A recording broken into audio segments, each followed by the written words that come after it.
Welcome to Worlds Collide, a wrestling card podcast for wrestling fans by wrestling fans, featuring Tony Vella from WrestlingTradingCards.com. This is like a stock market. And Zhan Morning from Wrestling with Cards on YouTube. And I'm not saying there's a right or wrong answer, I'm just posing the question. Join them as they navigate the world of wrestling cards, helping you build a bigger and better collection and making some money along the way. What's up, wrestling fans, trading card collectors? Worlds Collide back again. Another week, another episode. Actually, I got to stop. We missed last week. Scheduling conflicts. We warned you guys about this. Sometimes we're going to miss weeks, but guess what? We didn't quit. We're back. And today, Tony, do you want to say something? No. Every week it's always the same. You never know, man. It's like when you're running on a shoestring budget, you have no idea how you're going to make it to the next week. Yep. And hey, it's wrestling. Card subject to change. That's what they 100%. say. So that's what we say on the podcast. But we're still going strong. And today we actually have a listener request. Now, forgive me. I don't remember who actually requested this. If you guys have a request out there and you respond to me on social media or you respond to a YouTube comment or I see something in the comments on the WTC site, I'll screenshot that. And eventually I get to work that into the notes. That's kind of how we do things. So again, I'm sorry I don't have your name, whoever requested this, but today we're going to talk about grading. To grade or not names. To grade? That is the question. And I think let's start way back. We've talked about before, David Peck, Rob Engel, and those guys way back were kind of the guys pushing for grading with wrestling cards. People called them idiots and called them stupid for wanting to grade men in tights. And now we've kind of seen, where we are today, where I think there's still a segment that don't want to grade, and we can talk about that. But then I think also there's a huge segment that's come in, especially with ultra modern stuff, and they want everything graded. And then they get to the point where if it's not a 10, they don't want it. So kind of going back, and we've talked about this before, but we're going to break it down a little bit more today. Break it down. Go ahead. Once again, tying in the wrestling stuff. Love it. So what do you think about kind of the evolution of grading just from when it started, when the first time you saw a graded card to where we're at today? For me personally, I never gave it much thought back in the day. So, hats off to the guys like that who, had the foresight to say, you know what, I'm going to start investing in things now. I mean, and here we are years later and everybody's kind of playing catch up, which is great. But, I walk the fine line as it is anyways. There's some things I'm not overly integrating. I'm also kind of integrating. I'm walking the fence, Right. So I really didn't push into grading myself until, I found that 82 Cosmos Hogan cards like that and thought, just happened to look on eBay like, oh my God, I can get that. So that kind of sparked my interest in grading more. So, who I reached out to originally? I reached out to Peck right away when I first hey, can you help me with the process? And he was kind enough to send me a message, let me know how to do this and how to do that. So, for me, seeing what it's turned into now, I'm kind of with that, where you think that, but it's not a 10, I don't want it kind of thing. But I think there's a small segment of people out there who just want it to be encased for protection purposes, to keep it that way for forever kind of thing. Maybe a small people who don't care about what the grade is, they just want it encased. And that's the case too. I was just going to go I was just talking to my LCS the other day about graded cards and wrestling, and he's not much into grading at all. And he said that, for me, if I get anything graded, it's just for me, for my PC. And that's all I care is to have it in case.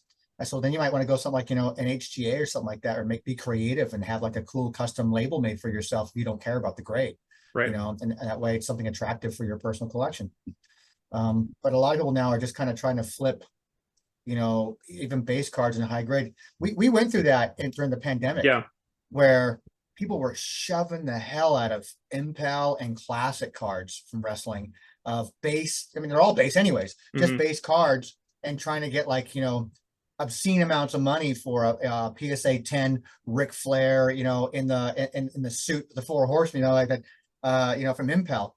And it's like, guys, they're not that hard. They really aren't. So just maybe that's died down a bit, which I'm happy to see that. But I don't know. I'm a mixed bag when it comes to grading. You know me. You get me started on the whole process of grading too. It's like, Oh, we're going to talk about a little bit of it. Oh, Jesus Christ. Here we go. All right. Yeah, we had that boom, during pandemic, and grading companies got shut down and they got backlogged. They're still maybe sometimes trying to catch up. I don't know. My PSA orders have been coming back when they say they're going to come back. I haven't had any issues with that. But it is interesting. You talk about the craze of base cards. It wasn't just wrestling. And actually, the sports card world and TCG and every single thing that people could grade, people were just sending it in, which again caused the backlog. And the market's cooled off, like you said, the market's changed, but people are still grading cards. And PSA is kind of the king right now. People tend to go to them, but SGC is still there, still a great company. Beckett is slowly making a comeback. A lot of people are like, beholden to their slabs because it has a lot of the cool stuff from the 90s in there. And, they're trying to make a comeback from a customer service standpoint. I hear a lot of people in the sports card world talking about them now again. So that's interesting. HGA, I don't even know if they're a company anymore. We've had a lot of these new grading companies that are still here. We've had a lot of them that have come in and are no longer part of it. So let's not forget about CSG, by the way. So CSG is, according to the numbers, is the clear number 2 company as far as value and popularity and turnaround of like submissions as well. The numbers show that they're a distant second, to PSA. Everybody is. But they've made a lot of ground after only being now 2 years old in the card. They're a company that's been around for a long time doing comics. Nobody. Can you name another comic grader out there besides them now? No, because I think there's 2. Maybe, yeah. That's it. I think 2. Period. We don't know who they are. They don't even know. I should know. I'm not as into comics as I used to be. But they doing their coins and currency and stuff like that, and then everything they've gone in big, and they've gone in. I'm sounding like I'm some big proponent of them, like I'm a supporter or like endorsed by them or something, but I'm not. I'm just saying what I see in the market right now, and well, we're going to put a pin into them based on some of the stuff because we're going to go back to them on some of the stuff that you want to grade. So, so we've kind of established the market, what grading is. Let's talk about why you would grade, what you would grade. Let's start off with what should you grade? So, Tony, you talked about you've got a PC item, you've got the Hogan card. You can take that from 2 different angles. On the general question, somebody comes to you and says, should I grade this? How would you break that down for them? I would probably ask them why you want to grade it. Yep. What's your purpose for getting it graded? Are you looking at it because you want as an investment piece, you want to flip it and sell it, or is something that you care about and want to encase it and keep it forever? Right. It's up to you, man. There's also a sector of the market out there that just is completely anti-grading and just like figures that, I like my cards raw. You just mentioned your LCS, like that's almost primarily sports, and that guy's still not really into grading.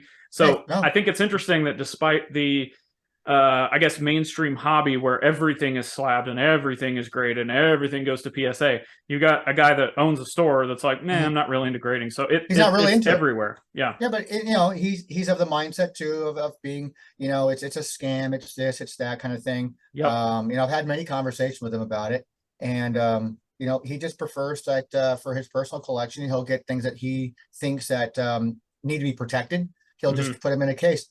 Yeah, I guess something could be said, well, why don't just put in a 1 touch then and call it a day. But some guys like, well, I want it to be authenticated. I want to make sure that it's legit. So for when I leave this earth, and someone else inherits my stuff, they want to keep it or sell it. They can do whatever they want with it, kind of thing. And it can be done whether it's raw or not. Anyway, I get it. It's always different strokes for different folks, kind of thing. But my first question, someone's like, why? Why do you want to get it graded? What's your purpose? What's the purpose of getting it graded? You go from there. Yeah, I agree. I think if it's a PC item, do whatever you want. Do the 1 touch and not grade. Send it to HGA. Send it to PSA. I can speak from personal experience. I've got cards that I know are not going to get good grades, but I want them slabbed because maybe it's a part of a set. Maybe I, at one point, thought about doing a registry of something, which that's another whole other thing. And so if it's a PC item and you're not planning on selling it, the only real positive that I can say for grading, and this is regardless of what company you go with, is that, like you said, is protection, number 1. Number 2, as somebody who sells a lot of wrestling cards, quick plug, check the links in the show notes to my eBay store if you're interested. Mhm. Selling graded cards is so much easier because when you put it up there, people know what they're getting. Now, Yep. it might be a little bit harder to sell from a price perspective because, somebody might come in and want to buy 10 $1 cards as opposed to one $50 card that's graded. So there's that. But if you're, that's one thing that you can get your cards graded and send it to the grading company. They put what it is, what the grade is, and if you decide down the road you want to sell that, if your family inheritance that and they want to sell that, it's going to be much easier just to sell. You're not going to have to deal with returns really, as opposed to True. like if you're selling raw cards where, oh well, there's a ding corner, it wasn't in the Yeah. picture, blah blah blah. Well, you don't have to It, mess with that with graded cards. it takes all that all those potential issues out of the equation. It's like it's done. You know what it is. It's a 6. I never said it was a 7 because it says a 6. Right. Do with it what you want. You knew what you were buying in that kind of sense. But it alleviates any issues you have of like, my raw card was transferred in the mail, and during the mail it got bent up and destroyed, or like I said, ding. So yeah, I 100% on that.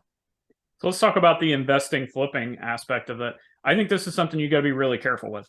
If Yep. you're buying, okay, let's say you've got, and look, we're going to use Tony as an example. Tony's got the Hogan Cosmos. That card is valuable enough and important enough that regardless if it's a authentic PSA 1 or a BGS 10, doesn't matter. That's a card that probably needs to get graded based on what it is.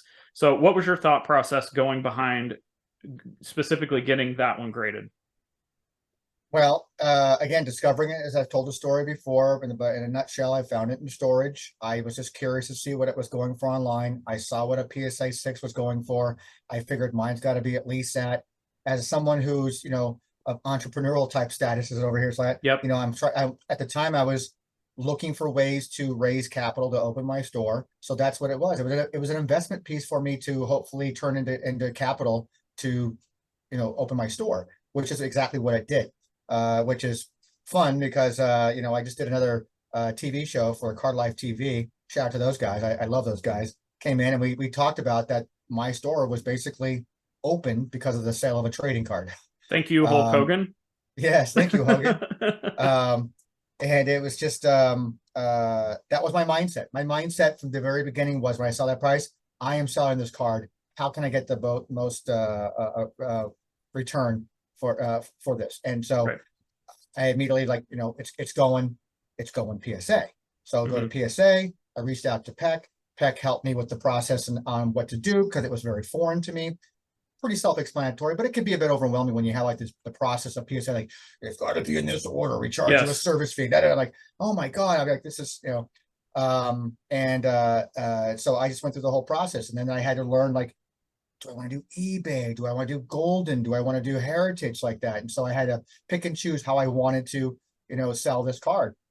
It can be very overwhelming, the whole process. It was very overwhelming, and when you're talking about a card that's going to net, 5 figures, you're thinking, I'm going to build a relationship with someone who's going to help me, guide me, and that I hopefully can trust to help in my best interest to get the most value out of my card, because this is it's not life altering, like it's going to make or break my entire life, but from a business standpoint, it is a big starter for me to open my store. That's my mindset at the time. So when you have pieces like that you're looking to either help offset maybe some costs, maybe pay off some credit card bills that you're drowning in debt, you have a card like that, it makes sense to go out and then do the best you possibly can with your cards that you have if you want looking to do that.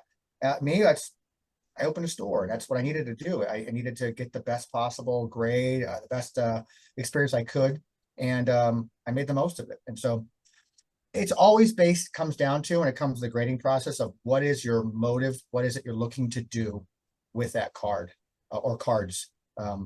PC investment. So from an investment standpoint, like anything else in this hobby, do your homework. There's a lot of intelligent people out there who've done this process multiple times. Reach out to them. They're pretty damn nice to help you out if they can. That's just where we're at, man. Isn't it amazing that you can send a piece of cardboard to a random third-party person, and they can use their own eyes and a piece of plastic that it gets encased in, and can take a piece of cardboard from maybe selling for $50 to maybe selling for several $1,000s. Yeah. The concept is very strange. It is. I mean, in collectibles too. Yeah. I mean, the number one thing people I've over the years and decades of collecting anything, whatever it's been collecting, is like when I try to explain to my aunt and uncle, like, oh, well, this is very old. I go, old doesn't mean it's worth anything. Right. That's the number one misconception that people who don't collect or are in any type of hobby, they just assume because it's old, it must be valuable. And that's not the case. But getting things in the card business, getting things encased and graded, whatever grade that is, you now have at least a kind of a set value to it now, so you kind of know what you got there, and whether, again, PC or to sell. So and I don't know, I still have a love-hate relationship when it comes to grading. So I have a PSA membership. I'm pretty big into grading. Like, I don't grade everything. Like, first and foremost, I'll buy cards. For example, there's a German, I think it's a German kids magazine card that has WWF cards in it. And I wanted the Ultimate Warrior because it has a Disney logo on it. So I'm like, if you can combine Disney with the Ultimate Warrior, that's very strange, and I have to have it. So like, I grabbed that and I'll just put it in a one touch, because I know that a lot of these grading companies aren't going to touch it. And that's okay. That, I'm not one of those snobs where everything I have to have has to be in a graded PSA, SGC, BGS label, or I don't want it. I'm not like that. And the other thing is, I think there's a couple things I want to touch on, and I can get your feedback. Jump in whenever you want. You got to be very careful about what you're sending in. If you're sending in a Roman Reigns base card from 2021 Chrome or something like that, maybe it gets a 10, maybe it gets a 9. First off, the 10 and the 9 discrepancy is not what it was during the big boom during the pandemic. It has changed drastically. Yep. 10s are still going to get a premium, sure. But there are some cases where if you send, again, it's not a PC item, you're just looking to flip, looking to sell. A lot of times if you get a 9, an 8, a 7 on some of these more modern cards, it actually is going to hurt you, because you might actually get more for it, and your margins might be better if you just sold it raw for like $2-3. Then you wouldn't mess in with the grading process. So even sometimes when you get that 7 or 8s like that, you end up actually probably losing money because it costs you more to have it graded. Yeah, you can go out right now and find slabs of what we talked about, the Impel, the Classic, and then some of the ultra modern stuff that people were just sending in during the pandemic. Yep. You can go find that stuff right now for less. You can go buy probably a PSA 8 or a 9 or a 7 or whatever for less than it would cost you to actually grade the card. Yep. And when you look at it from that aspect, maybe that's a bargain. Maybe that means we're in the junk slab era. I don't know. There's a lot of stuff to think about. And then on the flip side, I will say, junk slab. I like that. Yeah. If you've got, let's say, the 2013 Roman Reigns autograph, or you've got, a first rookie card appearance of a Chrome, or you've got any type of gold refractor, in my opinion, if you want to grade that, I think that's still okay, regardless of what the grade comes out as, because there are certain cards that are going to stand the test of time, and it's going to help you sell those. It's going to help protect them. It's kind of going to be all in one. But then we got to go back to these grading snobs. And again, I've got a prime example, the 89 Warrior that came out of the New Zealand set. I found one on eBay. It took me forever to find. The prices just keep going up and up and up. It's beat up. I was like, you know what? I'm going to grade this regardless. It got a PSA 2. I am absolutely ecstatic with that type of card being graded at any grade, because we've got to remember that some of this older stuff, you're not going to get 10s. I mean, look at the Wrestling All-Stars and how many cards there are in that set that don't have 10s in the registry. There's a ton of them. And I think people need to understand that when they're looking at cards from the 90s and backwards, that you're just probably not going to get a lot of 10s. With the ultra modern stuff, yeah, maybe you get some 10s, but just something to keep in mind as you're going through, and maybe not being, if all you want is PSA 10s, that's fine. That's your prerogative.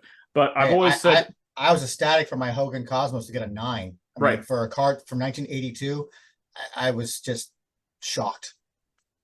Yeah, I just think that there's a lot of people that are passing on cards that they could add to their collection, or maybe it's a card they really want, but they're passing on it because it's not the PSA 10 or BGS gold black label 10 or whatever. So they're like, well, if I can't get it in that, I don't want it in my collection at all. And I'm just like, it's still cool to own the card. Like, let's not.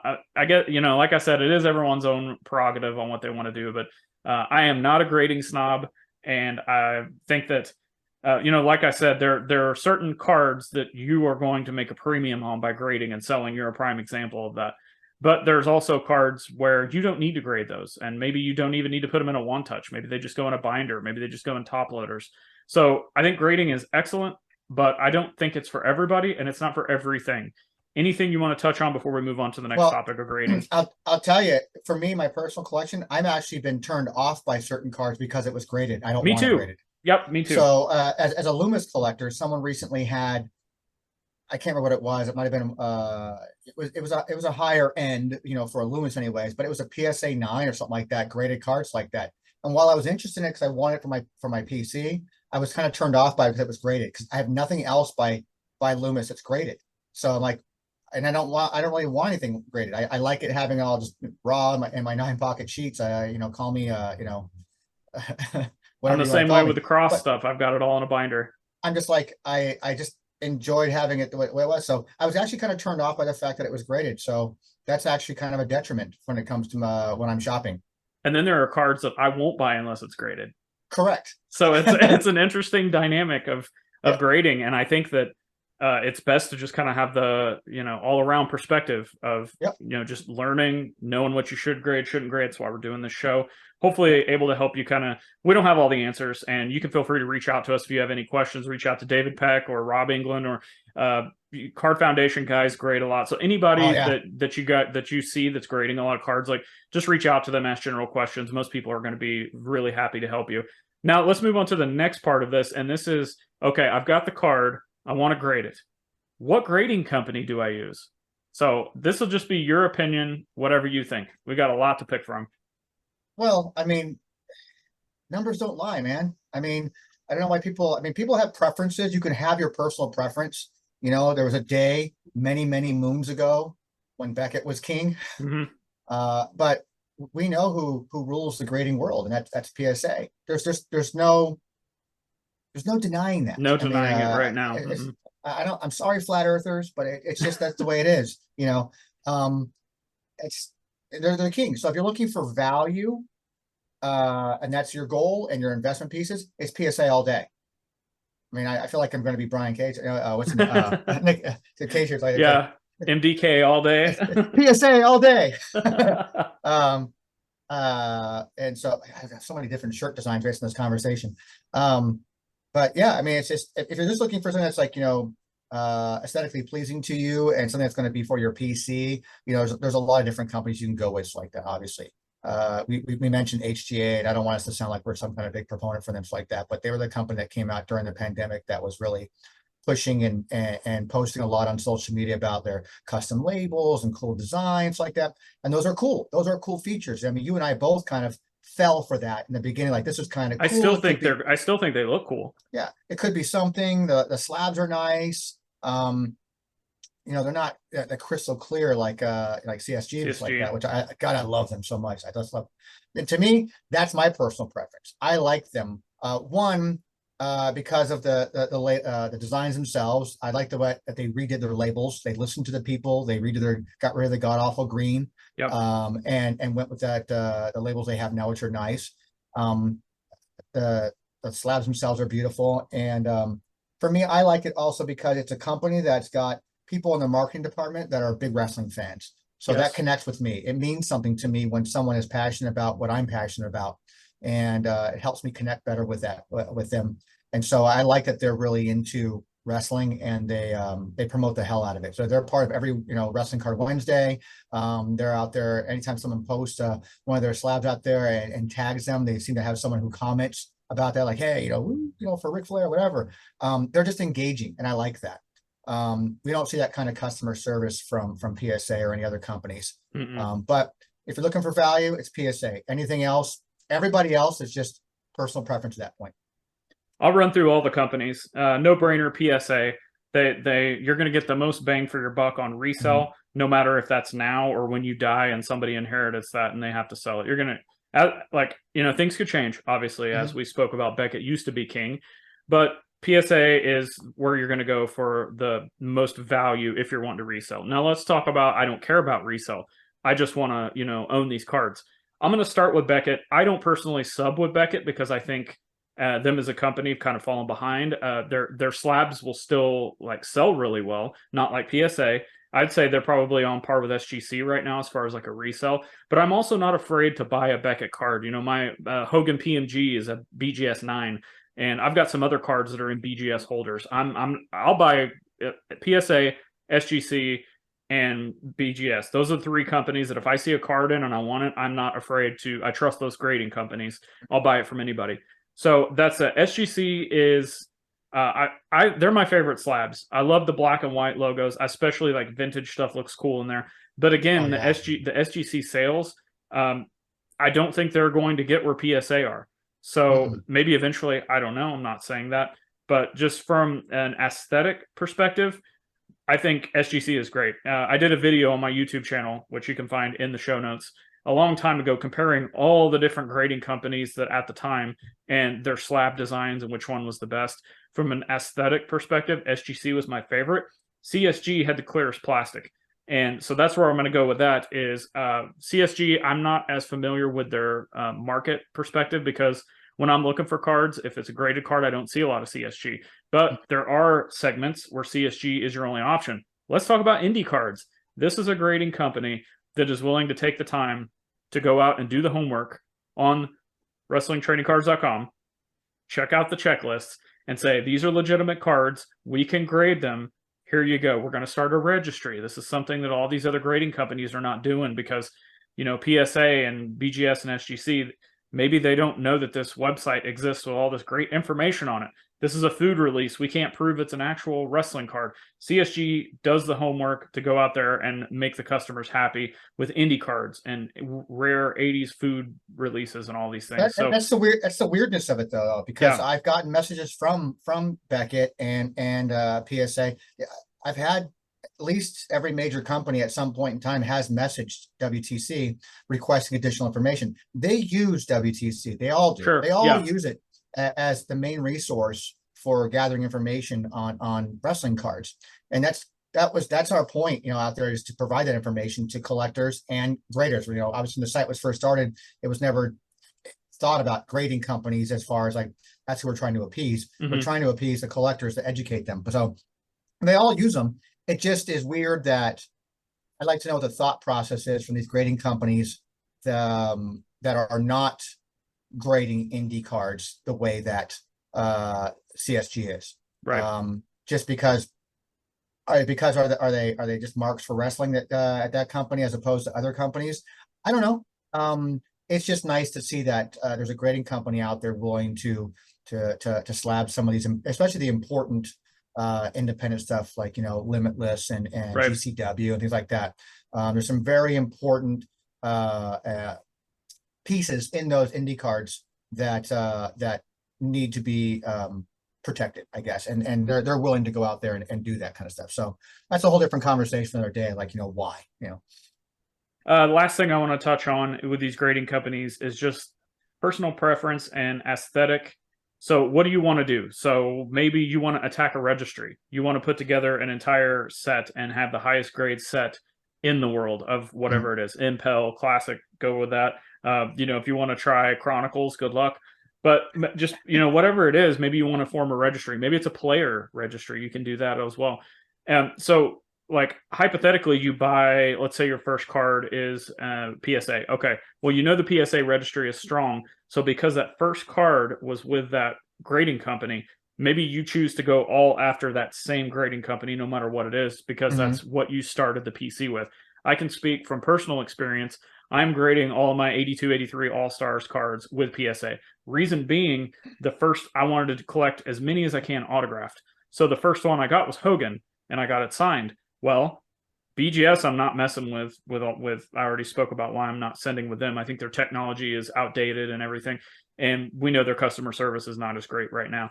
CSG and SGC don't authenticate autographs. They don't grade autographs. So I was like, okay, well, I've got like one company to go with. I got that one done. I'm going to do all of them. Now, I don't know that I'm going to actually go in and put them in the registry because like it's my collection. I'm not trying to compete with anybody. I don't really care what anybody else thinks of my collection other than if they just like the cards, you know, but maybe that's an option. So there's all different ways. Like, and I've got I mean, if you go through some of the stuff that I've got in my PC box, not counting the All Stars or Cross stuff, there's BGS, there's SGC, there's PSA, there's one touches, there's stuff in top loaders. Like it's just all over the place. So I think it's good to be well rounded until you find kind of what you want to do, and then go for it. Yeah. Decide what it is and the reason why you want to get something graded in the first place, and then go from there. Right. If that's your choice, like, I definitely want to get this. I definitely want to get this Ronda Rousey card, graded. Why? Ask yourself why first, and from there, then you can kind of go, okay, then who is next? Like, who do I go with? Right. And it's again, very simple. As we close out the show, feel free to reach out to us if you have any questions. We're not going to have all the answers, but we can help you to the best of our ability. If we don't have the answers, maybe we can reach out to some other members in the community, or maybe even some of the grading companies, and find out that answer for you, or direct you to where somebody might be able to answer that. Hopefully this show's helped somebody today decide, do I want to grade? Do I not want to grade? Do I want to go with this company, that company? I have more questions. Regardless, we're just here to hopefully provide some information and entertainment to help you better navigate this crazy world of the wrestling card hobby. So, Tony, do you have anything else? And after that, tell everybody where they can find you. No, I think we covered up what we needed to cover up for this one. So, it's all personal preference, man. Just like your collection is. You're collecting for a certain reason. Now you're looking to get stuff graded. Grade for whatever reason it is. Ask yourself what that reason is first, and then go from there. Yeah, and one more thing, speaking of that, I'll just real quick, don't let anybody tell you what to do on this. There's so many snobs out there that I only go with this company. I only go with that company. This company's 10 is not as good as this company's 8. And all, like, forget all that. Just like collecting, just like Tony said, do whatever you want to do. Do what makes you happy. Do what you feel led to do. Yeah, exactly. So at the end of the day, it's your collection. It's what you collect. So it's got to whatever it is that makes you happy. But yeah, with that said, for me, everything can be found at WrestlingTradingCards.com. All of our social media handles are at the bottom of every single page on the website. Check out WTC Network. It's a lot of great good information. I don't post as much as I used to, but I do keep up with the monthly recaps, which I'll be doing. Hey, I'm actually recording tonight. And my favorite shows. It's and just check it out, man. Make sure you subscribe to the channel, just keep on collecting, man. I'm really, I have a little bit of a different focus this year on how I'm collecting and what I'm doing. Obviously, the store takes up a lot of my time. WTC stuff, I still take care of the back end kind of stuff, but I'm still in that phase of like juggling my time and how to better balance it. So, correct. But, yeah, I'm having probably about as much fun, if not a little bit more fun, already this year than last year. In collecting, just because of the way I'm collecting and how I've kind of changed my approach to things a little bit. Listening to shows like yours, having our conversations for Worlds Collide, listening to Card Foundation, just kind of absorbing what I can where I can, having a good time, learning new things. Because even though I'm an old dog in this game, I can still learn new things here. So. And I hope that's what we provide people who listen. That they take away something out of it. Like, you know what? I disagree with you on that, and this is why. This is the direction I'm going. Well, you know what? You took something from it, and you went that direction, and you're happier for it. Great. That's all we're here to do. Point, counterpoint, get you thinking, entertain you, let you have some fun. Everything you said. All right, you can find everything I'm doing, Wrestling with Cards on YouTube, Wrestling with Cards, the podcast, at Zhan Morning on all social platforms. And feel free to tag us in anything. Let us know, like, did this episode help you out? Do you have questions? You can get a hold of us on social media, tag us in anything. Engagement, Tony always talks about that, just community engagement, talking about a specific topic, agreeing, disagreeing, like it's all good. We're all learning. We're all having fun. So we thank you guys for listening. If you haven't already, please subscribe to this wherever you're listening. Hit if you're on YouTube, hit the subscribe button and hit the bell icon. If you are on a popular podcast platform, please leave us a review. If you think we're only 1 star, that's fine. If you think we're a 5-star, hey, thank you. And what the rating system does is it gets us into more people's vision. It'll put the podcast up higher so people can find it easily, because A lot of people don't know, and maybe it's irrelevant, but podcasts don't have algorithms typically that push it out to, oh, you like wrestling? Okay, well, here's wrestling stuff. YouTube does that. We've got some other different types of platforms to do that, but podcast platforms don't always do that. So if you could just leave us a review and tell a friend, spread the word about not only wrestling cards first and foremost, but then if you know somebody collecting wrestling cards or somebody that's collecting figures or sports cards, or maybe they're just a wrestling fan, introduce them to our podcast and let them know that, hey, there are resources out there to help you along the process and your journey of the hobby. So we thank you guys for listening. Until next time, keep collecting and having fun. And Tony, what exactly are wrestling cards? Well, wrestling cards. Is that what we're talking about? Wrestling cards? We are. This whole time? Oh, I'll tell you why. Because they rule. Goodbye.